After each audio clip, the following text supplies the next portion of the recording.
train. Well, not really a train. It's like a tour train. It runs on wheels, and yeah, I'm gonna take a whole video about it. It's gonna be so fun, right, Beth? So we're about to go, like right now, Beth. Yeah. Yeah, we just gave her the tickets. She ripped them, and they're right there. She checked them, and we're almost about to go. They just started the engine.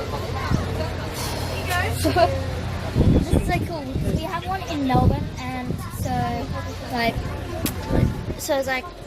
kind of like different. So this one, so we have one in Melbourne, and then it's kind of small. So and this one's kind of big, right? And you can see the opera house right over there, right there, and there's a sea. Anyways, so yeah, that's our door. Please don't open it, Beth. And yeah, we're in the middle row. And can't wait, just cannot wait. We're about to go just in a second. I'll keep you guys updated. We're almost about to go, right, Beth? Yep. Let's go. Can't wait. Look like she's about to go right now. Guys, everyone can hear me okay? Yep. Yeah? Yep. Right. So, we'll get Nice. going. Welcome aboard, guys. This is the Choo Choo Express. My name is Priya, and I'm going to be your guide on this tour of the lovely Royal Botanic Gardens. Just a few safety things before we get going. Just make sure that you do stay in your seat at all times while the train is moving. And if you've got little ones with you, please make sure they keep their arms and legs inside the carriage. Now, I make 4 stops along the way, and you are very welcome to pop off at any of those stops and take a look around at your own leisure. But you just need to remember a few things. Number 1, if you decide to pop off, you have to wait 30 minutes for the next train to come back around. And number 2, most importantly, I cannot guarantee that you will get a seat on the next train. So I really recommend that you stay on and you do the full tour. It's very busy today. So to avoid disappointment, just stay on. Now I'm going to be talking to you about lots of interesting things in the garden, so all you have to do is sit back, relax and enjoy the ride.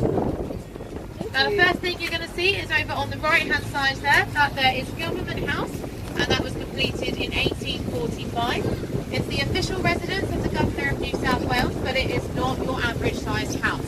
There are in fact 120 rooms inside there, so it is pretty big to say the least. Over on the left-hand side, the nearest headland to us there is Macquarie's Point. And it tends to get pretty busy around there because you get some of the best views of the harbour from that side, especially when the weather is as lovely as it is today. But it's also where you'll find Mrs Macquarie's chair, and that's the famous chair that's carved out of sandstone and was given to Elizabeth Macquarie by her husband, Governor Lachlan Macquarie, in 1816. They were the two that founded the gardens, and Macquarie's Point used to be Elizabeth's favourite part. She'd go and sit there quite a lot and watch the tall ships coming in from England. So her husband did something nice for her and made her a permanent seat there. Become a bit of a historical marker now. Now, as I said, the gardens were founded in 1816, so it does make them the oldest botanic gardens in the country, and a grand old age of 202 years. Now just over here on the left, we are going to be going past the garden's largest sculpture. This here is Warramwoori, which is Aboriginal for this side of the water, and you'll see that it's made in 2 parts. Now the part on the left is completely hollow inside, and it's home to some endangered microbats. These bats are the size of mice. They're really, really tiny. They use the little gap at the top there to get in and out of. So we've got our very own bat cave, which is pretty cool. Nice. And then the second part, the part on the right, is made from 350 tonnes of sandstone. It's meant to look like a giant wave rolling down the hill, and that's to represent the history of the road.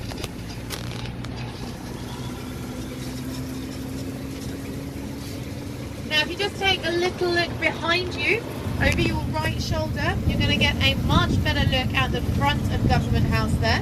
So you'll get to see that classic Gothic style architecture a little bit better from this side. Now Government House have actually got their very own gardens, really, really pretty. They're open to the public every day between 10 and 4, so you can go and check those out. But they also run free guided tours over the weekend, so today's your lucky day. It lasts around 45 minutes, so you can go not only to the gardens, but also go and check out those 120 rooms. Nice. Now just up ahead, over on the right hand side, amongst the trees there, you're going to see a cream and green building that looks a little bit like a castle. That there is the Conservatorium of Music. It used to be the stables and the servants' block of the original government house. And then the dark green building just in front of it there is the Conservatorium High School. All the children that go to that school are musically gifted. And then if you take a look on the left here on this lawn, you're going to see a whole load of dragon's blood trees.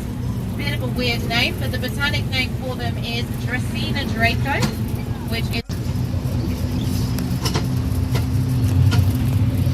Now, if anybody enjoys a spot of cooking or fancies themselves a bit of a master chef, you might like this part of the garden, because over here on the left, we are going past our herb gardens. There are herbs and spices here from all over the globe. Hopefully you get a little smell of them as we go past. Now, the herbs and spices that are here are all used for different things. So some you would just throw straight into your cooking, which is exactly what the chefs in our garden restaurant do. But we've also got some there that would be used for medicinal reasons as well. Now we are just coming up to our first stop here. Again, I don't really recommend anyone popping off, but if you want to come back and explore a bit later, you can head up the stairs on the right and you get to the upper gardens, really lovely up there. And then the big white building in front of us is the Calyx. They've actually got a free exhibition on at the moment. It's all about plants that bite, which is pretty cool actually. Just before I go any further, is there anybody that needed to hop off around this area at all? No. We are going to carry right on in that case. If you have the chance, definitely come back and visit the Calyx. It's only a 10-minute walk from where we start and finish at the Opera House. And as I said, they've got a free exhibition on at the moment all about plants that bite, which is pretty awesome actually. I went quite recently and had a really good time. But they also have the Southern Hemisphere's largest living green hall, which is basically a 50-metre long hall. The entire thing is made out of plants. So yeah, really, really impressive. And best of all, it's free as well, so even better. Now this part of the garden that we are just coming into here is known as Palm Grove, and as the name suggests, we're going to be surrounded by lots and lots of different types of palm trees from all over the globe. And Palm Grove is the oldest part of the garden. This is where it all started back in 1816. And it's actually my favourite part of the garden because we get quite a lot of water dragons around here, or water monitors. They're just big lizards really, but I really like them. I've got a bit of a fascination with them. Now they do like hanging out in sunny spots, so just keep your eyes peeled in this area. Anywhere that's a little bit sunny, they will like to sit on, so fingers crossed you'll see one. Just over here on the right, we're just going past the Sydney Fernery, home to the second oldest plant in the world, fern. First oldest actually being moss.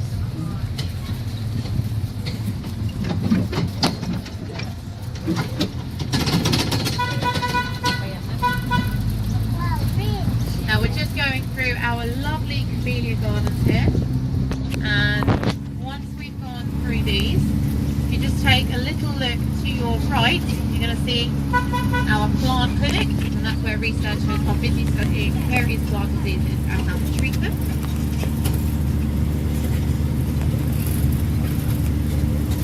Now once we get to the top of this hill here, we're going to get to our second stop. So once I've turned the train around, you will see on the right hand side one of the new gates. You go through there and take a right to get to the art gallery in New South Wales. Anybody needing to hop off around here at all?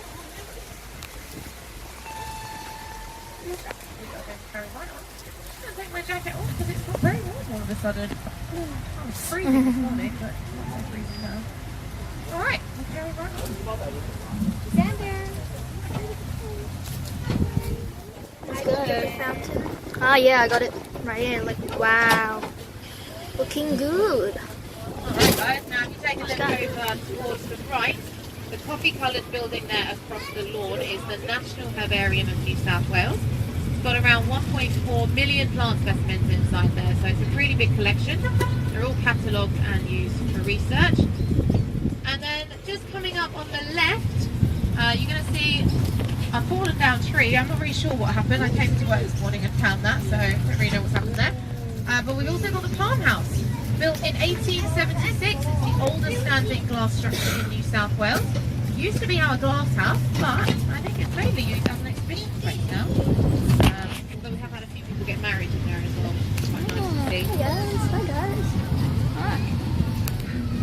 Now the tree in the middle of the roundabout here on the left hand side is a very, very special tree. This here is the Wallamai pine. Now the Wallamai pine was thought to have been extinct for over 60 million years. But then in 1994 a park ranger was doing his rounds in the Blue Mountains National Park. He found a bunch of these trees really randomly, and it made headlines across the entire globe, because up until that moment the only way that you could see those trees was as fossils in museums. So it was a really big deal when they were found. Sir David Attenborough said that it was like having a dinosaur walking the planet when they were found, so very special indeed. Now this on the left here is what is left of Australia's first European farm, complete with our very own scarecrow there as well. That would have been established in 1788 by the British, of course, when they first came over. Although at the time the farm would have obviously been a lot bigger. First came over, they brought with them just over 1,000 people, so That's Captain quite a Cook. lot of mouths to feed. Captain's quick and Now just as we go through the last little bit of palm grove here, see if you can read the names of the palm trees. They're written on the labels all around us, on the the truck. Camry and And if you do manage to read them, you will find that some of these names are very, very bizarre. For example, there is one on the left here, slightly bigger trunk. Hades game. It's called a woolly jelly palm. Very odd name. I've not really worked out why that's called that. There is another one though on the left. This tiny, skinny little thing here is a walking stick palm, which makes perfect sense. Looks like a walking stick, so I understand that. My personal favourite though is one that's called flamethrower palm. So the name's really cool, but also the tree itself has got bright red leaves. Now guys, we are just coming up to our third stop here. So on the left hand side you're going to see the garden cafe and the garden restaurant, and then on the right hand side we've got the Palm Grove Centre and the garden shop. Keep a hold of your ticket because you guys get a 10% discount at the garden shop if you do decide to purchase anything a bit later. Now, is there anybody that needed or wanted to hop off around here at all? Good stuff. We are going to carry right on in that case. Thank you. Thank you guys. We've got our own traffic wardens right here on the left. Thank you very much. Thank you. Hello. Alright guys, now in a moment we are going to go over a pretty small bridge, blink and you might just miss it, but this bridge that we're going over right now is very significant. It's called Macquarie's Culvert and it was built between 1813 and 1816 and it is the oldest bridge in Australia and we have it here in our very own garden. Now this part of the garden that we're just going through now is our tropical section, so we've got lots and lots of tropical plants on either side. We do also have some tropical fruit, including pineapples and pink bananas. But unfortunately, you have to come back and have a proper look for those because I can't show you them from the train. Now just over on the left-hand side, in the middle of the roundabout, is another very special tree. This here on the left is a Norfolk Island pine, otherwise known as the wishing tree. Now, thousands of years ago, people believed that spirits lived in those trees. And if you closed your eyes and you made a wish, you walked around the tree 3 times forwards and backwards, your wish would actually come true. Over on the left there, you're going to see our main ponds, and if you head over there, keep an eye out for the eels that live there. Because we've got some really big ones at the moment. They're quite fun to try and spot. Over on the right here is the Southern Africa part of the garden, so there's lots of plants here from the countries that make up that region. Now interestingly, Southern Africa is only about 1/3 of the size of Australia, but over there they've got more species of plant in that tiny little region than we have. Just over on the left hand side you're going to see a bit of a weird looking tree. This here on the left is a Queensland bottle tree, and you'll see that the trunk is absolutely huge. And that's because the entire thing is filled with water, so that's why it's called a bottle tree. Over here on the right, we've got a statue of a famous French racehorse called Mare Lorena. That was cast in a foundry in Paris in 1890. And then the Art Gallery of New South Wales purchased it before they donated it to the garden in the late 1950s. Okay.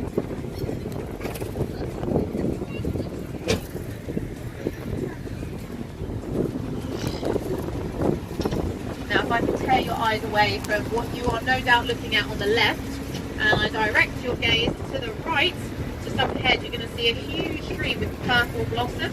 That's actually a jacaranda, and you'll see loads of these around in Sydney. They've just started to blossom. They are my favourite tree in the garden. Actually, I think my favourite tree in general. Absolutely stunning. Looks nice. So guys, when we get to the end of this path here, we are going to get to our fourth and final stop before we start making our way back towards the Opera House. So if there is anybody that wanted to go to Macquarie's Point and see Mrs. Macquarie's chair, but they don't want to walk back from the Opera House, then you can hop off here. This is the closest I can get you to it. All you have to do is take a short stroll through the Euron gate up ahead, and then just follow the seawall round. Can't really miss it. So is there anybody that wanted to hop off and go and see Macquarie's Point at all? Other side. Mummy. On the other side. Oh, they're on the other side. Alright guys, we are going to carry right on. Let's go. Carry on doing it. Let's go.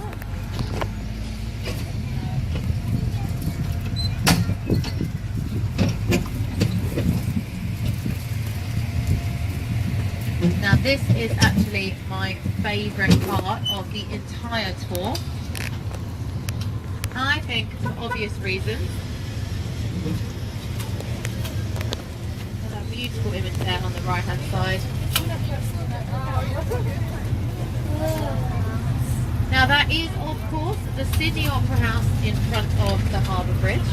One of the most iconic images in Australia. Now, the Opera House is actually built on a site known as Bennelong Point. Bennelong is the name of the first English-speaking Aboriginal man, and the government decided in 1955 that that's where they wanted the Opera House to go. And once they'd made that decision, they launched an international competition to find the architect that would design it. And they had a lot of interest in it, but it was a Danish man in the end named Bjorn Utzon who went on to win. And he said he was inspired by a few different things, like the wings of a swan, the sails of a ship. The latest I've heard is the segment of an orange is what inspired it. So, now we've also got the Harbour Bridge behind it. We can't forget about that. That was opened to the public in March 1932, and it's known by some Sydneysiders as the coat hanger. Although I've only ever met one Sydneysider that calls it that in all the time that I've been here, so I don't think it's very common. Now, although the bridge looks curved, there is not a single piece of curved metal in it. The entire thing is made of straight steel beams. So it's basically just a really, really big optical illusion. And for those of you that know the Aussie film, Crocodile Dundee, the main man in that, Paul Hogan, he was actually one of the riggers on the bridge. So before he got into the break, he worked on the bridge for us.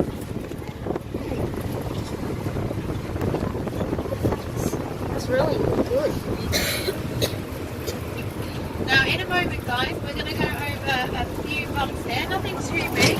But once we've gone over them, if you just take a little look to your left, you're going to see some pretty big trees, especially the one on the far left there. That's one of the biggest actually. That's a Horton Bay fig tree, and that was planted over 100 years ago, so it's pretty ancient. In fact, all the trees there are that ancient, that's why they have the fence around them.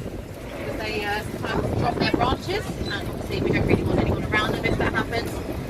And then if you carry on looking to the left, you're going to see another tree there that's on its side. That's actually another dragon's blood tree, and in 2008 that one fell over in the middle of the night, and the horticulturists think it's because the roots are really stressed. The top of the tree was really big, really heavy, yeah, the roots just couldn't handle it, so it ended up falling over. But they did save it, and it is still healthy.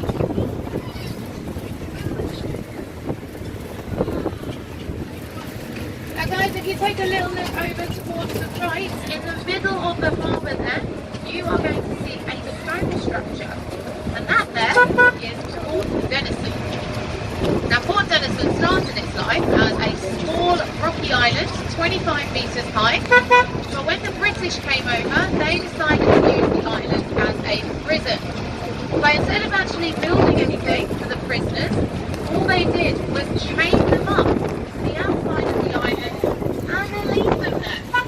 So they would have been exposed to all of the elements. They got told that if they tried to escape, they would just be eaten by sharks. And the island eventually became known as Lynchburg because the prisoners were only fed bread and water once a week. It's a pretty nasty place. But then, in the 1800s, the government got a bit concerned about the strength of the defences around the harbour, so they quickly got the convicts to build the fort. I use the word quickly quite loosely, because actually by the time they finished building it, so much time had passed and technology had advanced. So the cannons of Port Denison were useless,